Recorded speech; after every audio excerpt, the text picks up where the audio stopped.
Oh my god, dude, did you hear the news?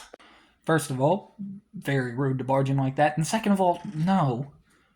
What is it this time? They keep fighting, they keep saying these horrible things, and I don't know whether to believe them or not. Well, did they claim any sources, or did you check any sources? No, why would I check their sources? There's really no reason to. I mean, the news is reporting it, so it should be fine, right? Well, not necessarily. See, every news source is going to have some sort of bias, whether it's left wing or right wing, and they're going to say whatever appeases that side of the political spectrum. You're telling me that I shouldn't watch any news channels because they're all biased then? No, that's not what I'm saying at all. But news channels will often take the original information and twist it to serve their agenda, essentially. It doesn't matter what side of the political spectrum you're on, this has been done on both sides for centuries.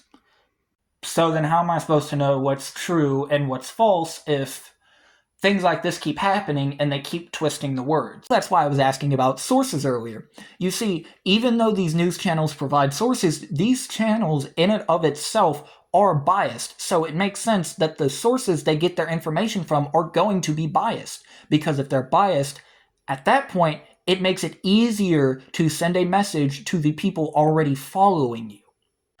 So then how am I supposed to combat this if they are giving out biased sources and people are believing them? Do your own research.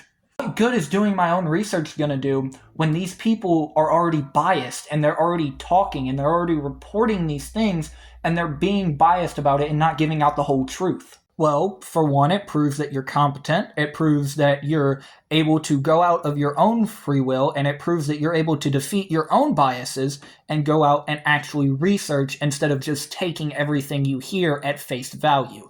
It proves that you are more than just somebody who sits online, looks at something, goes, yep, that's true, clicks the like button, and then leaves. That proves that you have more critical thinking than other people around you. What if the research takes hours? That's boring. I can't sit there. I don't want to do that.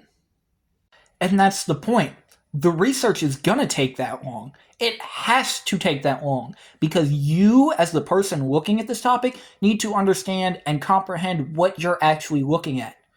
Just because you read one article online doesn't immediately make you an expert on the topic like so many people online claim they are. You need to look at the whole issue from both perspectives, and you need to look at actual credible sources that aren't going to lean one way or the other too extremely. It makes you a good person to do this. It makes you a great person to do this.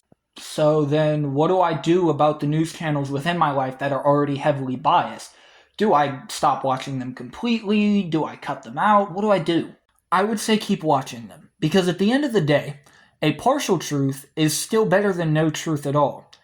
And you can continue to watch them, but you can also call them out when they're wrong. That's something people tend to forget. Yes, you can call politicians out, you can call normal people out when they're wrong, but you can also call news sources out when they're wrong too, because at the end of the day, they're gonna mess up. They're human, just like we are. They're gonna mess up. They're gonna get information wrong. Or they're gonna push information to serve an agenda. So yes, you can continue to watch these news channels, but absolutely call them out when they are in the wrong. And you're saying this goes for both sides of the political spectrum? Absolutely, 100%. It applies to both sides, no matter what. Alright, well, I guess I'm gonna go out and research then. Thanks.